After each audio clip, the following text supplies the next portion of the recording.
All right, welcome to the Erie Music History Podcast. I am Chip Shell, your host, and today my guest is Paul Goll, who has been playing bass for Donnie Iris and the Cruisers, I think, since about 1994, but he's going to set us straight on everything. Paul's an Erie guy, and so we're going to get into how he got to where he is today with Donnie. But where he is today, I think you're in North Carolina. Is that right, Paul? Asheville, North Carolina. Yep. How long have you been down there? I since 2010. Okay. Yeah. And you just retired. Did you tell me that? I retired in 2023. All right. And what were you So doing in healthcare or something, right? I was and still am thinking about trying to keep that going a little bit, but I was a behavioral health therapist, LCSW, licensed clinical social worker, I had an interest in working with kids with autism. Oh, And I did child therapy um, for 12 years at Missions Children's Hospital here in Asheville. And then before that, I had, when I moved down to Pittsburgh in 2001, how that started is I got my bachelor's and my master's in social work mm, at University of Pittsburgh.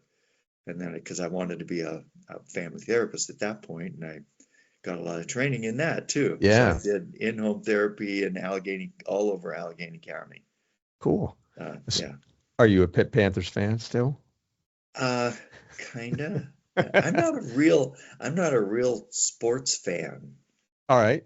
Yeah, Well, which I is mean, we're going to get into why that's sure. odd, Yes, knowing who your dad was. exactly. Yeah, But so yeah, in case you don't know, if you don't recognize the name Paul Gall, Paul is a Mill Creek guy. I believe you grew up on West 13th Street, went to Lakewood Elementary. Your dad was a well-known guy in Mill Creek. He played for the Cleveland Browns, and then in 1951 he took over the football coaching at McDowell, where I went. So that's why I know his name so much.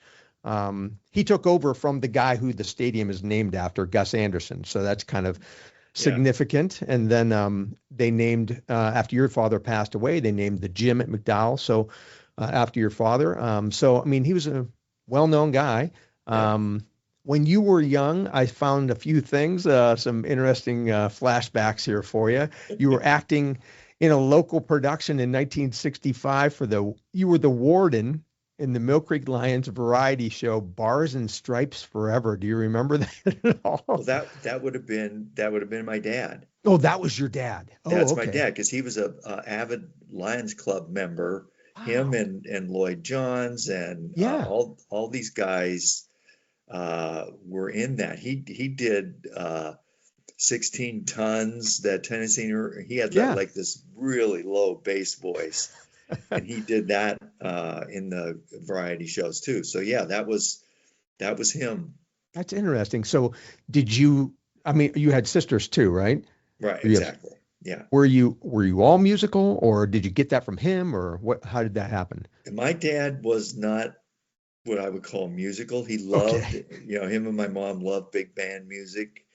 Huh. And my mom had a little bit of music uh, background, but basically my oldest sister, Sandy, was a classically trained pianist and violinist who aspired to be a music teacher and then decided to be a mom and Okay. Yeah. and Got it. you know and but she's stayed teaching private lessons and that for she lives in central Pennsylvania now Okay. All right. and then my sister Sue was kind of a folk legend here in Erie for a while when John Imms was coming up Sure. and all those guys she was good friends with him and Had him I on the podcast. you did. Cool. Yeah. Yeah. Yeah. So that was back in the days where she was playing. She started out in Erie as playing at various bars. I'm trying to think, Priscilla's Steakhouse, Sure. Yeah. and she played in the piano bar there, played guitar and sang. And then she got into the whole protest movement and And then after a while, she decided to move to Denver, Colorado, and did the circuit out there. Wow. And she's fairly well known. So I was Sue's brother. Yeah. Were you the younger, or how I did that was the work? youngest, yeah. So Okay. Yeah. I was always Sue's brother. Wow. Okay. So I mean, music was in your Yeah, family, but maybe yeah, maybe it didn't come from your folks. exactly. Yeah, All yeah. right. Now, obviously, your dad's a football coach. I know that you played for an undefeated team at Westlake way back in the day. Did you play football all the time, or? I had an interest in it. My dad really encouraged that, and he Sure. encouraged me to play sports, and I liked playing sports. But I'm not a huge big guy, so Yeah. on playing football, that's an advantage. So I did. I got to this point where at Westlake, I was kind of having trouble staying with it, and I was always getting in trouble. I probably had ADHD or something like Wow. that, but I was always getting in trouble, so I got detention, and then I had trouble being on the team, and then by the time I got to McDowell, I was like, I'm not doing this. I mean, I wrestled and stuff like that. I would rather play at the dances Yeah. and do that because I was already playing. By the time I was 16, I was already Yeah. playing in bands. And so I just said, I'm not going to do the sports thing because Sure. I basically kind of suck. How'd that go over? Yeah, yeah. So my dad was like, "Well, I don't know. You'll figure it out." It's like, yeah. And he goes, Yeah. You got to get a real job. You can't just be a musician, Yeah. you know? Yeah. And so one of those early bands I know was the Web of Sound, Yes. which I love these early band names. My Hmm. buddy Tom Lane was in the band with you, That's right. him and his brother. Tom and Was Mike. was that the first band that you were in, or like when did you first start playing? And was it just bass? So I when I was at Westlake on taking music class under Lloyd Johns, Yeah.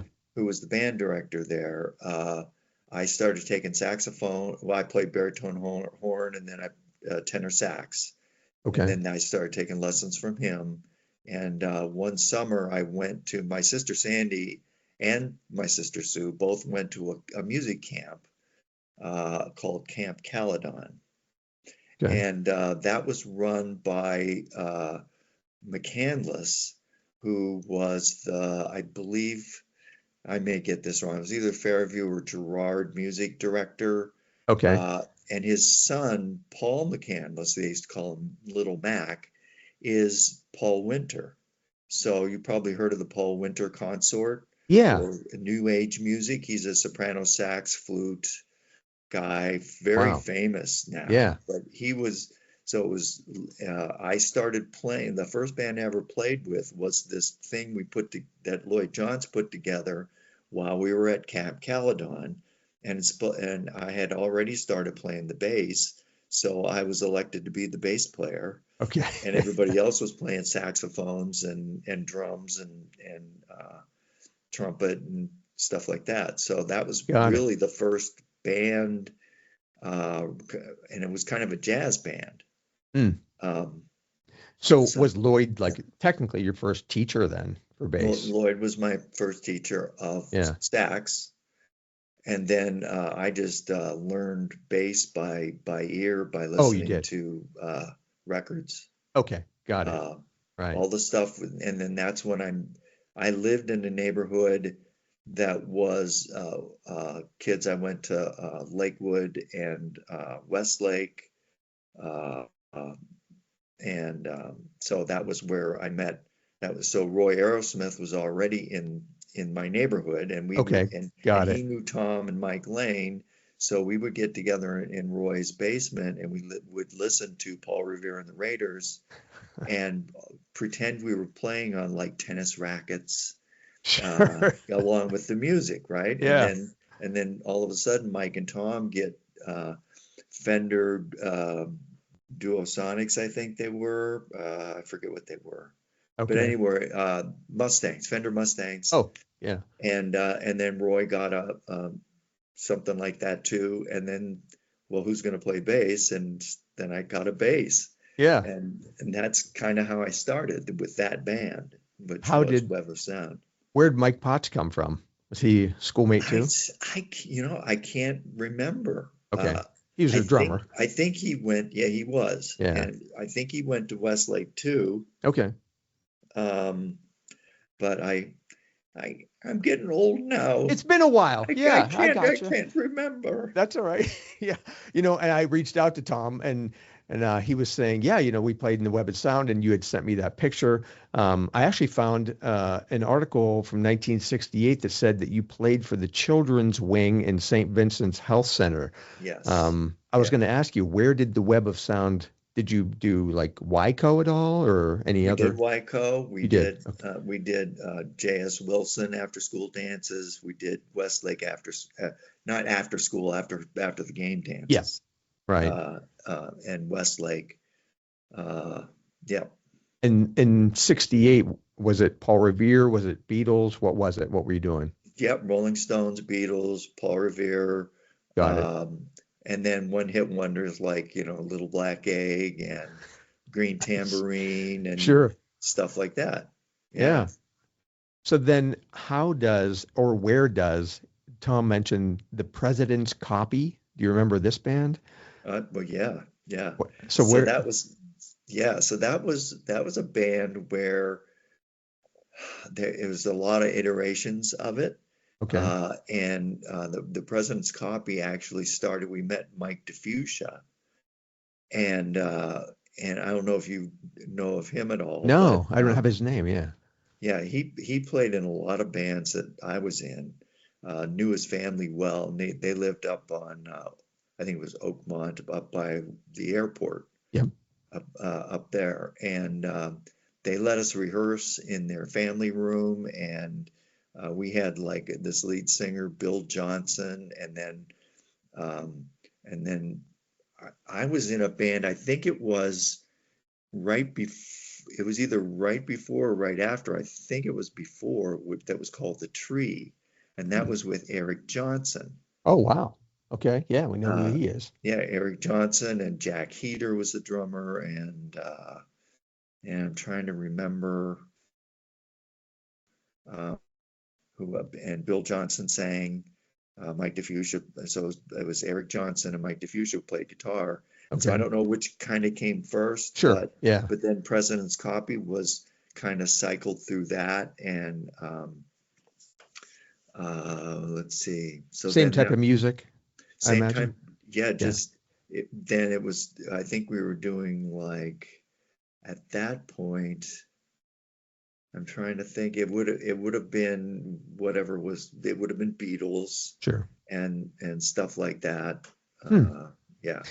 Tom said the one thing he remembers about the President's Copy is you played a Battle of the Bands at the Gannon Audi, Yeah. and your drummer got mad and kicked over his entire drum set during the last song. And Tom said, "We lost."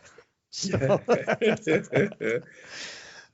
but Yeah. So I think, and that, I don't know who, I think maybe that Chuck Winslow or Jack Heater. I can't remember sure. which drummer it was there, Yeah. I but haven't been playing as long as you, but I can't remember some of the guys in my band. So yeah, yeah, yeah, don't worry. Yeah. So you graduate in 71, right? yeah. And at this point, is Anacrusis formed already It or? by graduation it was formed, but Okay. the thing that preceded that was the Wall, Oh, the which was Wall. Chuck Leone, Yeah. and then somehow Bruce Bliley was, and they were awesome. Yeah. They rehearsed in this little shack. Chuck probably talked about it. And so a bunch of people were in and out of that band. But Bruce was playing bass. Bruce was playing bass, and he had these Sun amplifiers that were just like, it sounded like $1,000,000. Yeah.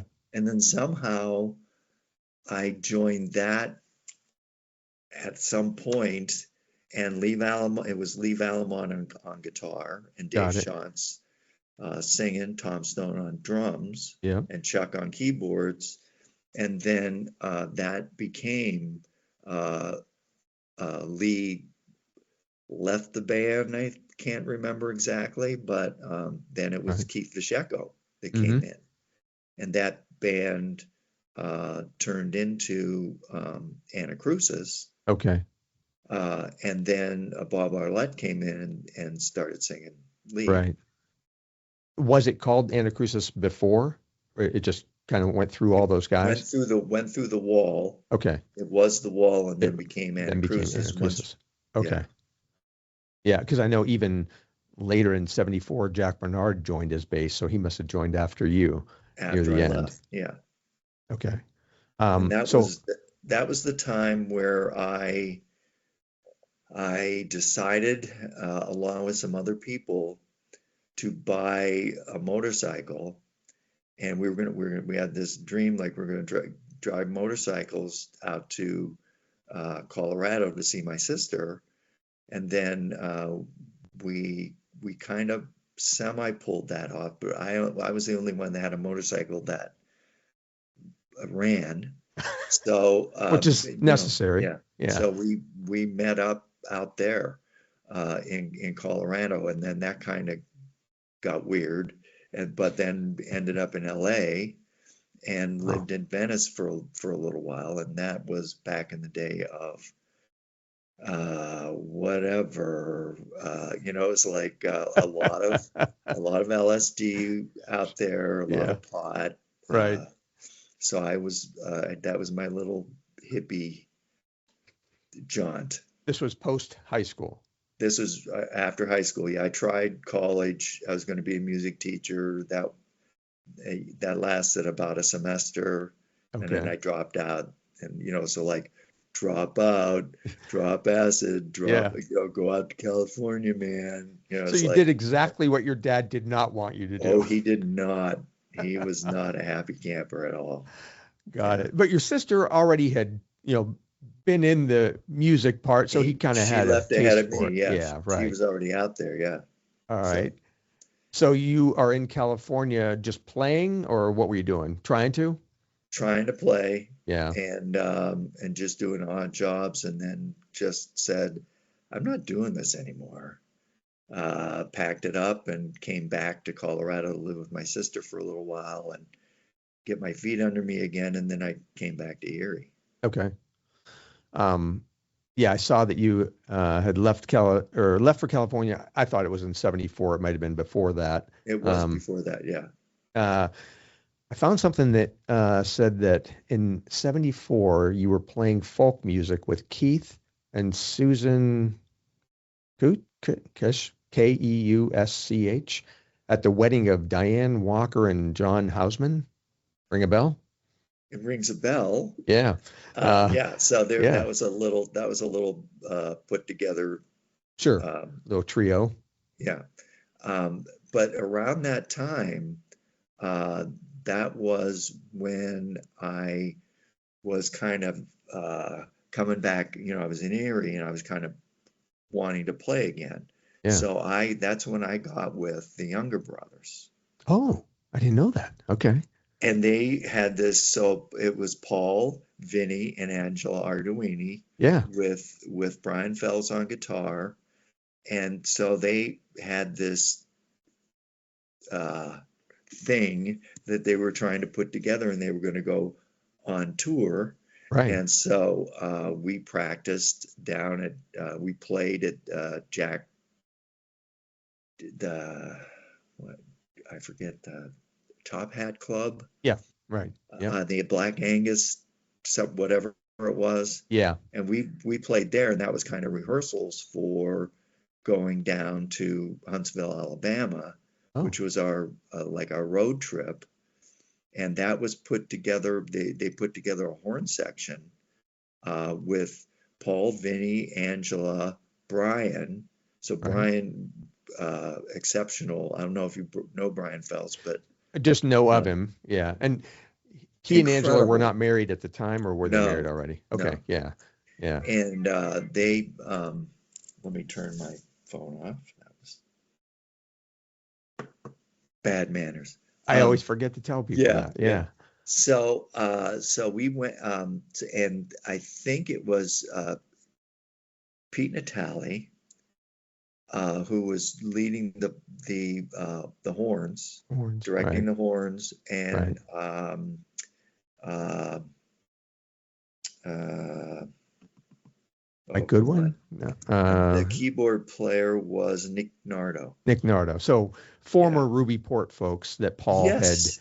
brought Yes. over. Both Yeah. Pete and Nick played in Ruby Port. Got it. That's the connection. Yeah. I guess I never thought about it that way, but Yeah. that was a heck of a band. I bet. And I had to like, I'm not a good music reader, but Brian helped me quite a bit, and he had everything was charted. So that was Oh, my wow. first experience at like reading. Well, not my first, but that was like, you will read charts, and here's what we're doing. Yeah. Yeah. You know, for those folks who are listening who don't know, when we name people like Paul or Vinny, like Paul Yocklin and Vinny Frazzini. Rosini, were from the Epics. You know, the Paul Yocklin Memorial Scholarship Dance just happened a little while ago. Well-known guys, you know, played in New York City for many years. When Oh they came yeah. back, they started the Younger Brothers. This wasn't the beginning of the Younger Brothers, though, was it? No, Had this they was already? after, because the Okay. younger brothers were already, they were like a duo, Yeah, right. and they were in the city hanging out with the Rascals, Yeah, and they met the Beatles and yep, all that stuff. Yeah, right. And then I know there was like the new Younger Brothers and things like that. So yeah. when you guys went on tour, what It- was in why was it in Huntsville, Alabama? I mean, what was that? See, there you go. You're trying to figure it out, and Yeah, we could never figure out. It's like that's all Paul, they I'm sure. said, "Man, it's going to be great." Paul. Paul Yeah. and Vinny's like, "Yeah, man, it's going to be great, and we're gonna do this, and you're gonna have a blast." And then we played down there for 2 weeks, and it basically all fizzled out. There were no more gigs, Oh, okay. and then go back to Erie and kind of Start over. nothing. Oh, wow. Yeah. Oh, okay. So do you get into reel to reel from there, or? That's what happened. Yeah. So Okay. that's when I met up with Marty, uh, Marty and Lee, who Marty plays with Lee, you Marty now, right? Haynes. Yeah. Yeah, Marty Hayes. And we're like, yeah, we gotta play. Uh, Did you know him already? no, Oh, and okay. So I this was, no, and he was living out Northeast, yeah. so I can't exactly remember how we originally got together. There Okay. was also a stint. I'm also trying to like. There was this time where I was playing with Ma Brown, Oh, which yeah. was Steve, Bob Tome, Mike Goodwin. Right. Steve We McConnell. we Right. just did a short that was maybe a year that lasted, Yeah, and I've I had don't know Bob where on. that was in the grand scheme of things with Reel to Reel. But then, um, you know, Reel to Reel was me, Mike Goodwin, Right. sax and keyboard player, um, uh, Marty and and Marty, yeah, and and then Steve. Steve McConnell. Yeah. And that's when everybody was going, you will play disco. And so, but we said, we're not exactly going to play disco. Marty was a big instigator. We're like, how can we, and Mike Goodwin too, was like, how can we make this like jazz fusion disco? Ah. And so, because we're all listening to like Weather Report Oh, at that point. and Jaco Pastorius was my guy, and Yeah. Stanley Clark, and Chick Corea and Return to Forever, and we were like sticking snippets of these things, of these jams, Billy Cobham and Mahavishnu Orchestra and all that stuff. Right. We were sticking little snippets into our disco shows, and nobody. That's the only way we could Oh, so kind of do what we like. Yeah. people didn't notice? Did the bar owners say anything or? No, they just No. went, well, they're dancing. Yeah, I guess They're that's the paying, but key. they're drinking, they're dancing. Yeah. That's okay. You And played. and the Gaslight was a big place you played, right? Back Oh then? yeah, and Yeah. Bethwick's, which was Bethwick's. what it turned Yeah. into. Right, Yeah. right. Yeah. Hmm. Yeah. I always like to hear the names of some of the places that you played back in the day. I always forget all the different Yeah, ones that have that come was and in West gone. Erie Plaza. Right, Yeah. right.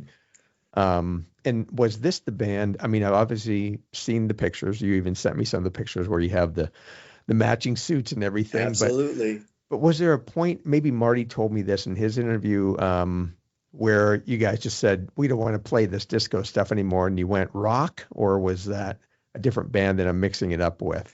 We kind of got. Marty probably spoke to this with Dennis Guzik.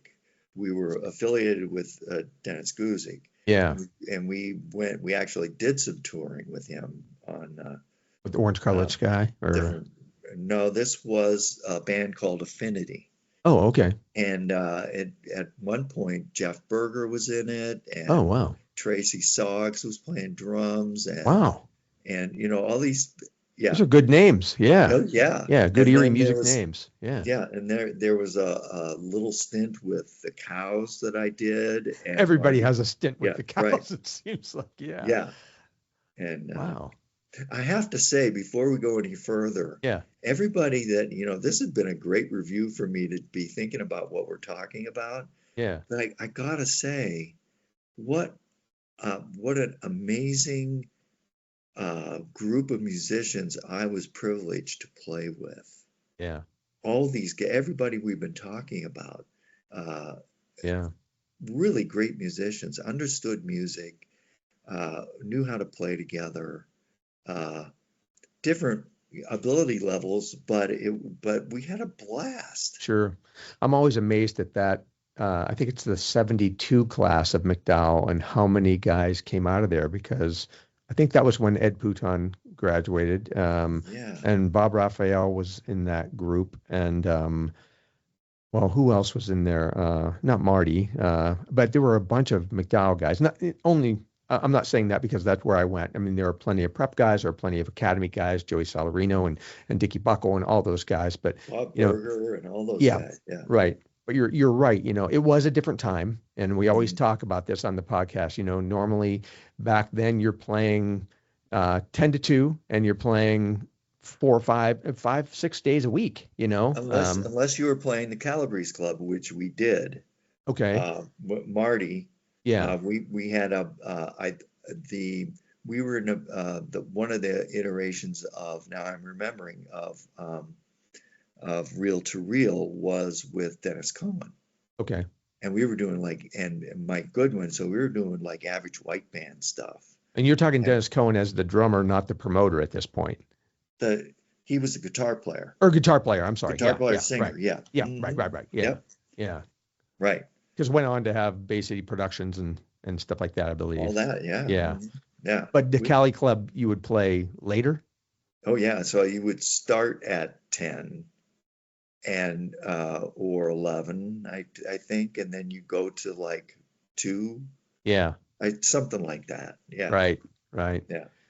Yeah. When I've talked to, Dickie Buckle or Ron Guzik, those guys, or even Joey Salarino, when they talk, Joe was young, he was still in high school when he joined the Cows, Yeah. and Dickie was the same way. He was making so much money as a Yes. musician, playing that many nights a week that, that was what he was doing for a job. And you could do Mhm. that back then. Yeah.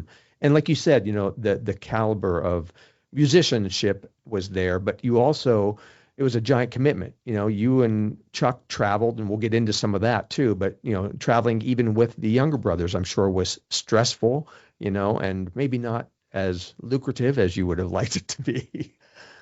It was good. It was good and it was fun. Yeah.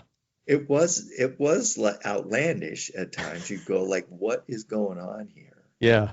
And things didn't make sense. And then next thing you know, it falls apart and you're going, what next? Well, I And mean, like when you travel with the younger brothers, even just for those 2 weeks, I always wonder about this. Like when people say that they did that, and what do you do during the day? Is it just hanging out and hang out at the hotel room, maybe we were in Huntsville, so we would drive around. I think they may have had like the museum there, the NASA museum, oh yeah, right. at that point, and we just like we and also we were up after the gig. We would stay up till dawn sometimes.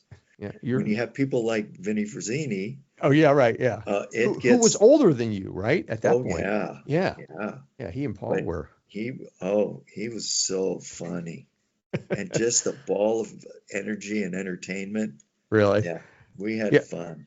I've heard those guys were professional entertainers, him and Oh Paul. yeah, they knew Yeah, how to read an audience and what songs to call and all that stuff. Yeah, right. yeah, So eventually, you and Dickie end up in Tampa, right? I mean, how does that even work? yeah. Good question.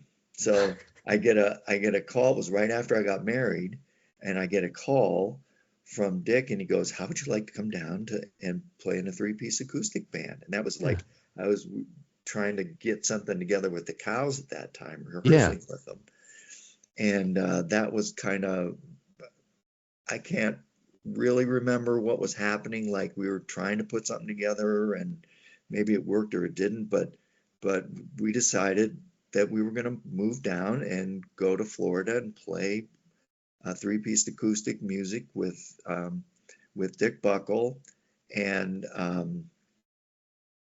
Steve Testinas, who had this voice. Think Kenny Loggins. oh wow. He was a That Tampa guy. he was living in Tampa. Okay. Yeah, Tampa Clearwater area. Huh. Yep. So he was So the it was mainly voice. Clearwater, which is Oh, okay. where, yeah, which is where we were living on the other side of the bay. Okay. And so that, so Dick, Dick and Steve did not really get along, I learned soon after that. But it was, again, great musicians Huh. with Dick playing guitar and Yeah. I'm playing, fretless bass, and we're doing all this Crosby, Stills and Nash and Kenny Loggins and stuff, Wow. and just really As a uh, trio. um, as a trio. Yeah, we're Okay. doing like Buckingham Nicks stuff, and Wow. he's yeah, it was really good. This has Real very real this has solid three-part harmony, nice musicianship. So I'm going, this is great. This is just what I wanted. I'm down in Florida. yeah. And then Dick and Steve had this big conflict. Hmm. And at one point it you know, that was the one that ended it. Got it. And Steve goes, "Get out of my house. You'd never come back." And so then Dick and I had to find something to do for work. So we were like working manpower and trying to get Which somebody is to odd jobs or whatever. start Yeah. get another band together. Right. Right. We were doing like ABC liquor stores and stuff. So working, the playing, and they had lounges there, and you Yeah. go in and Yeah. play those lounges. So, but at any rate, I was working. We found this guy from Tampa that wanted to get a band together, and we started talking with them, and then after talking with him for a little bit, he pulled me aside and he goes, "Listen, I just want I don't you. know if we're ever going to get anything together this way, but there's a band over in Tampa that basically it didn't work out, and they're Right. looking for a bass player, This is and Powerglide. you should go audition for them." Yeah. And I did, Yeah. and that was Powerglide. Got it. Got it. Yeah, So this is Pete Zins playing guitar and yeah, Stuart Covington. And I right. mean, they were already an established band, right? They were already established band. They had Yeah. a keyboard player and a bass player that were very good Yeah. musicians. So they were also into jazz fusion and rock. Okay. So we play everything from Sweet Home Alabama to um, you know um, uh, Stanley Clark, So, stuff yeah, I was like gonna that. say, yeah. Yeah. And they were Um, traveling, right? and they were touring Florida at that Okay. time. So we played from Key West to up to Jacksonville, which is where Stewart was from, and he went to General Lee High School with the Leonard Skinner guys. Leonard Or Skinner guys and knew yeah. all them. So we played the other place circuit, which were these rock clubs all over on the East Coast, the West Coast, Pensacola. Wow. So then they so the keyboard player and the bass player that they had before me left, and then we're like, well, we got to get a keyboard player, and we got this guy, and we started traveling with him, and he was pretty flaky, and so after a while, I said, you know what? I know some keyboard players from Erie, and let's try one of them. So Yeah. the first one we tried was Mike Goodwin. Oh, okay. Oh wait, was it Mike Goodwin or was Chuck first? Chuck. Oh boy, Chuck's gonna hate me. That's all right. Anyway, Yeah. so yeah, it was either, I think it might have been, I think it was Chuck first, Okay. and he was there for a while, and that's about the time we were talking about moving. We wanted to move up to Boston Mm, to where we could be near the industry. got it. And so we started traveling up and down the coast and doing from Atlanta all the way up to New London, Connecticut. And we went up to Nova Scotia, and Wow. we did all this touring while we were up there. So we had Chuck for a while, and then we had Mike Goodman for years, Oh, okay. and they both were outstanding. And then we got after both of them, we got a guy from Massachusetts, and then we started touring with him, and that band played all over the place, uh, Wow. all up and down the East Coast, as I was saying. So we're talking what, the 79 into the 80s, right? Yes, into the 80s, and we won a band competition for WBCN, which was the big station at in Boston In Boston. Okay. that was responsible for bringing U2 over. Oh, So those hmm. guys were like, they had Yeah. some clout, Yeah. and so we started playing the concert clubs by day, and then by night, by excuse me, but yeah, by not by day, but so we would play the concert clubs in Boston, like the Rat and stuff like that are real famous through the Yeah. punk scene and all that. And the Cars were just coming up, and they're like all over the place Right. and all that. So we're in that scene playing those clubs downtown Boston, and then we would then, to fund that, because you didn't get paid much, we would play covers in all the other a bunch of other states, Oh, Vermont, New okay. Hampshire, um, Huh. stuff like that. So in Boston, you were just playing your originals. We would play the channel. That's right. Yeah. Okay. So our cover gigs would cover recording and playing in the original clubs. Did you go by the same name when you were doing the cover stuff? Yeah, yeah. Okay. All right.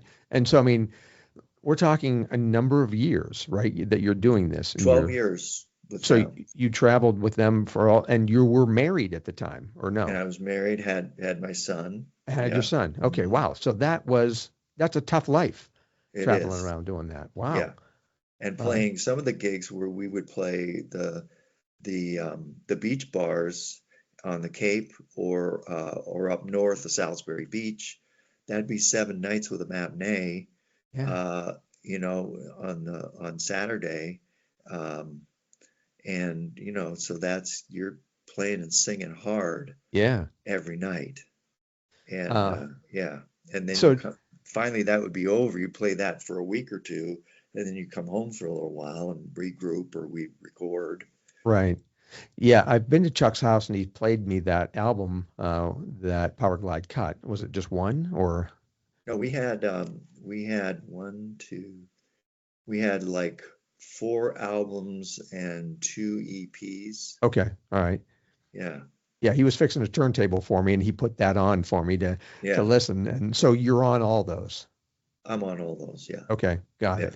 And so did you have a record contract or was it all We independent? sure tried. Yeah. And I was one of the singer-songwriters. Yeah. And then the guitar player and the drummer, Stuart, Pete Zins and Stuart, were the other duo. Stuart was the words and Pete was the music. And Hmm. so we kind of, I had credits on those. And so we met this guy who said that he could get us a showcase in New York City. So we decided to go with him, and he said, you got to pay me a retainer, and I'll get the people there to see you.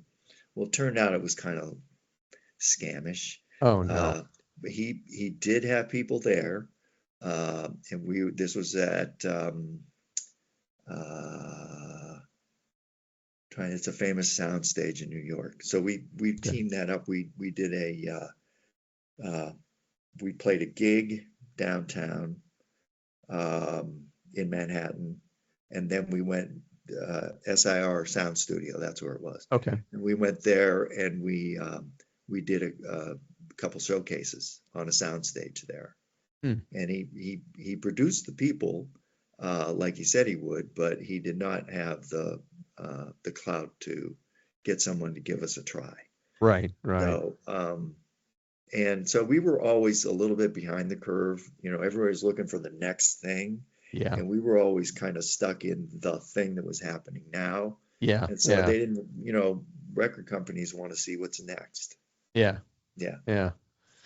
So how you do that for 12 years?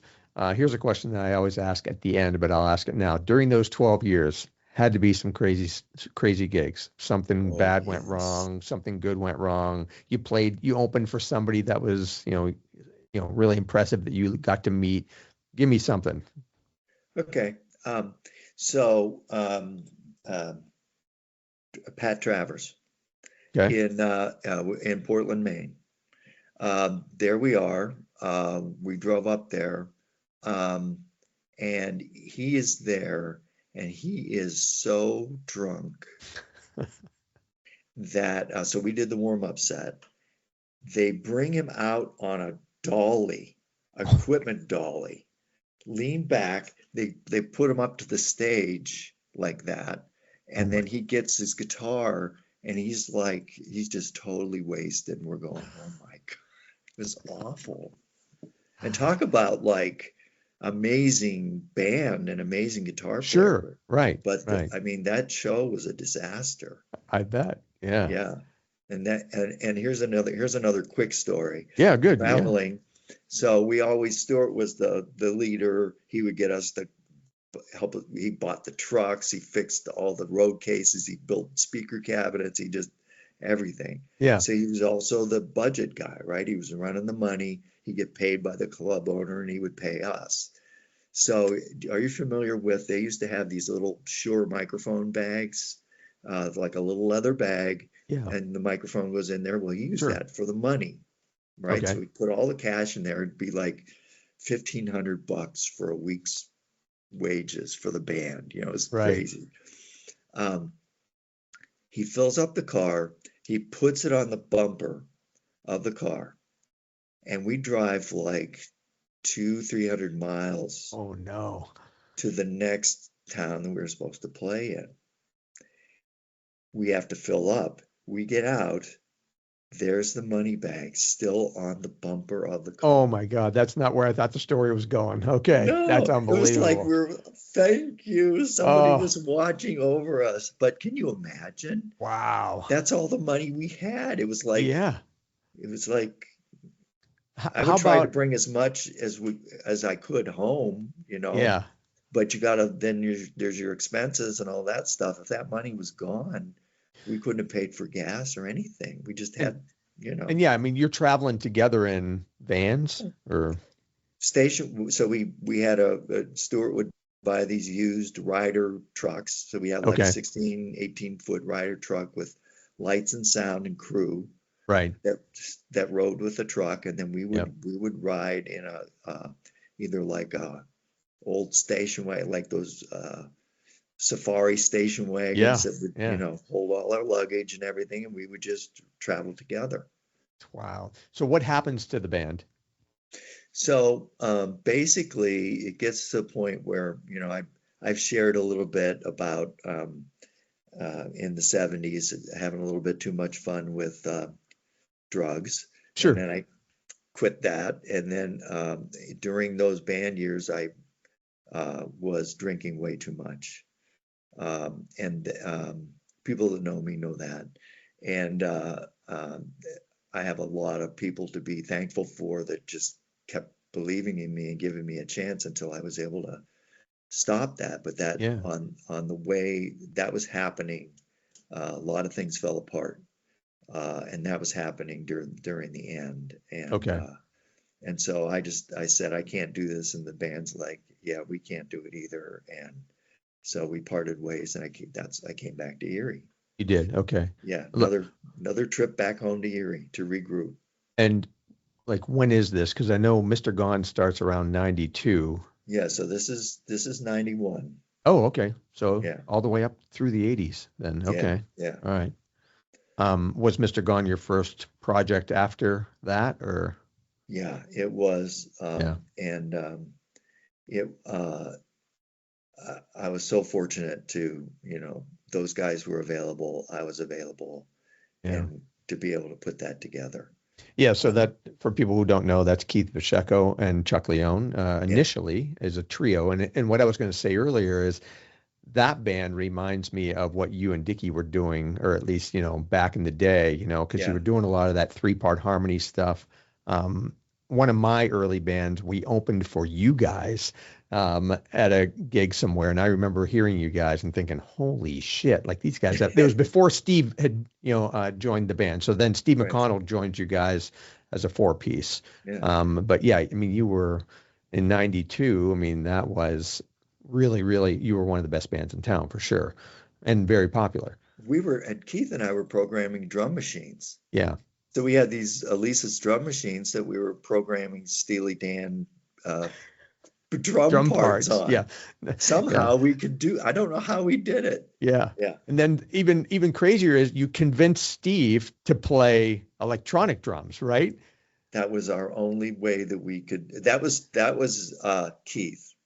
Oh, He, okay. Keith, Keith was Yeah. a force. He was a force. He was the And Steve he's Whisperer. like, Got it. Steve, I am not, there's no way we can build enough baffles to keep, because Steve was, had like these Right. giant sticks, Right. and he's used to just like producing a lot of sounds from an acoustic kit, which he knew how to do, Yeah. but doesn't fit a snare drum. His snare drum would be louder than the whole band. Sure. Right. Yeah.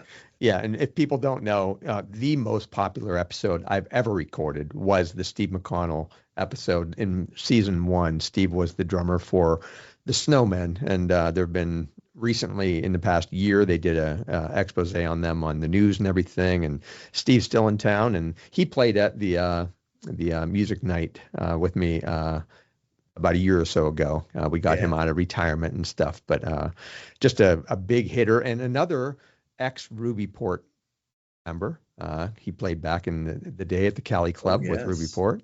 Uh-huh. Um, so Mr. Gone happens, and then my podcast, I always say, goes to 1989. But obviously, we started this whole discussion that you have been playing with Donnie Iris since. Was I correct in saying 94? No, it's actually 92 Okay. so it's been 45 years for me in Wow. that band. How did that even come about? So it was, I'll give you just a little flash. I don't want to run too much, but No, you're just a good. little Yeah, flash. When we were in Boston, there was a point in time where, Marty and I had kind of kept in touch sure. through the years as he was with, he had been with the Pulse, and then he got into Donnie Iris. Right. And so at one point, they were playing the Paradise in Boston.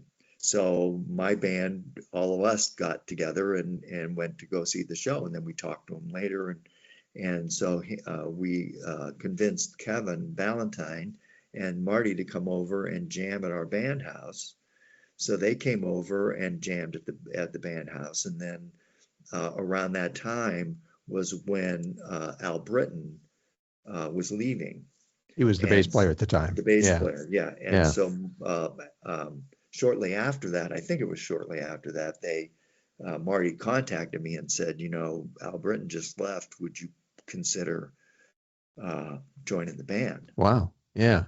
And at that point, uh, I was a little out of touch with Donnie Iris, but I knew that this was around the time they were losing their contract with MCM.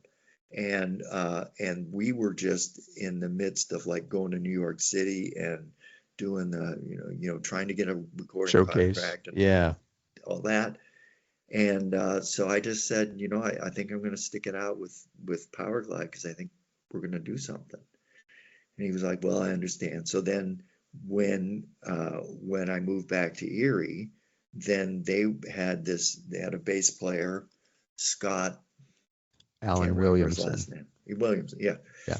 And awesome player. Yeah. Awesome bass player, but not the style for really that played well with Donnie. It was a little bit too, like he was popping and all Gotcha. that stuff. So, and then he was doing these side gigs with, oh boy, can't remember, Foghat. Scott was. Scott was. Oh, okay. I think it was Foghat. Interesting. And so then he started being unavailable for Donnie gigs, and then Marty's going like, well, would you be interested in doing some subbing for him? And I said, yeah. Yeah. And so that's where it started. I learned the parts and played a couple gigs, and they're like, why don't you just be in the band? And I'm like, I really don't know. Why don't I? And you're living in Erie at the time, or were you in Pittsburgh? I'm in Erie. Okay. Yeah. All right. And I'm trying to go back to Mercyhurst to music school to be a music teacher. Yeah. And playing in Mr. Gone and working, had a house cleaning business, and just trying to make ends meet. Going. Sure. Yeah. Right. Yeah. All right. And then that's how it all starts. And like you said, 40-some years later, so these days, we know Donnie's now 80. How many gigs do you guys do a year nowadays? Well, it varies. So pandemic killed us, right? And then Donnie had a stint with cancer, right? And he's in remission now. But that was a year of unknown. Right. But when it was cooking, when I just joined the band, we would do 15, 20 dates a year. Okay. Yeah. And so you fly up wherever it is. Yeah. Okay. All right. I wanted to add something too. At the time we were talking about where I just joined the band. Yeah. I was also in Tennessee Back Porch. Oh, that's right.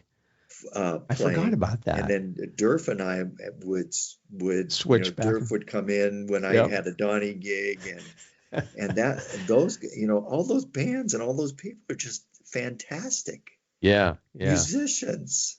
Yep. But anyway, so that was crazy when I was trying to do that, and then that was the time I decided I was going to be a family therapist and moved to Pittsburgh. Okay. And go back to school and get into my other gig, which was being a therapist. Right. Okay. All right. So then fast forward to where it is now. So Donnie is stronger than ever. Wow, that's great. At 81, he's going to be 82 in February. Okay. All right. Wow. Yeah, because I knew the Erie gig got canceled, right? Because of his cancer, I think originally, right? Originally, yeah. And then we did one, and then we did the most recent one, and right. And How is it playing back in Erie with Donnie? I mean, is it great seeing it's great. I mean, I'm sure I haven't seen him in years. I mean, back in the day, I saw him numerous times, and I mean, those were great shows, They are. They continue to be. Yeah. He does sound like I've seen the videos and stuff. I know you guys have a Robbins Theater coming up, I think in February gig, right? That's in Warren, Ohio. Is that the next one? And then we're going to do, I think it's okay to announce this, but well, let's just say we're gonna do something in another birthday celebration for Okay. 2 gigs for Donnie's birthday. All right. And I may or may not be able to say, they don't want us to announce it too early because of No the problem. way they do all that with the Yeah. tickets and everything. So, but So- yeah, Robbins Theater is on, and then we've got the birthday gigs, which are happening in the following weeks. So he's 82. You're what, 70? I'm 71. I'll be going on 72, and Donnie is going on 82. And Marty's about your age? Yeah. Or is he? Yeah, he's. And Mark is how old? I think Mark just turned 70. Okay. All right. So Yeah. you're all in that same era. Right. Yeah. Yeah. Right. Well, that's great. I mean, I admire the stamina that you all have, especially Donnie with that voice, man. I don't know how he does it. This last gig we did at MGM in North Park, Ohio, I haven't heard him sing like that in a little while. That's great. He just brought it on. Yeah, he really did. Well, I hope we didn't miss anything, did we? This was a great journey. Yeah, it's again, it's been what do they say? What a long, strange trip it's been. Yeah, Yeah, right. that's yeah. Yeah. Well, you're one of the ones, as anybody who listens to this podcast, I haven't done an episode in a few months, and you've been on my list for a long time, and we've been in connection. Yeah, we've been trying to get this together for a while. Huh? Yeah. Right. So I appreciate you doing this with us, and I'll get this coming out in the next week or so. But thanks a lot, Paul. This was fantastic. Yeah. Oh, it was so much fun, Chip. I appreciate you and all you do to keep this going. It's fun. What a wealth of history you've built. Erie's built that. I Yeah. started it because I wanted people to know. I mean, the wealth of talent that this town has now and did have back then too. It's different eras. I understand. So, but thank you. Appreciate that. I'm honored to be part of that. Yeah. And so thank you so much. Good deal. All right. Hey, thanks for listening to this episode of the Erie Music History Podcast. I want to say thanks to the JPT Foundation. They have been a financial supporter of the podcast since the beginning, and they also give us a free space to have our monthly music night on the first Tuesday of the month. It always features our great house band, the Fabulous Leftovers, as well as a lot of other local bands and musicians. But it's a lot of fun. First Tuesday of the month, totally free. Any donations go to the Second Harvest Food Bank. It is BYOB. There's a great pizza shop next door, Pasalinquas. Check that out the first Tuesday of the month. Also, make sure that you check out Jack Stevenson's Two-Man Happy Hour podcast. Basically tells you where people are playing today, where and when, and you can check that out at the number 2manhappyhour.com. All right, that's all I got for you. Thanks again for listening.